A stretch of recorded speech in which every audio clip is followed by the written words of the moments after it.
Keshod railway સ્ટેશનથી વેરાવળ તરફ 1 kilometre દૂર વેરાવળ રોડની મેઘના સોસાયટી તરફ જતા પુલ ઉપર રેલવે ટ્રેક પસાર કરતા આધેડ ટ્રેન હડફેટે આવતા તેનું મોત નીપજ્યું હતું।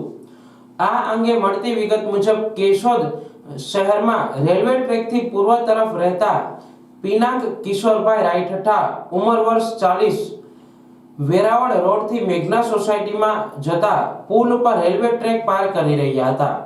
તે સમયે કેશોદ રેલવે સ્ટેશન પર સ્ટોપ ન હોય તે Banaras Veraval weekly express train પૂરપાટ આવતી હોય હડફેટે ચડતા અકસ્માત સર્જાયો હતો, જેમાં યુવાનનું મોત નીપજ્યું હતું।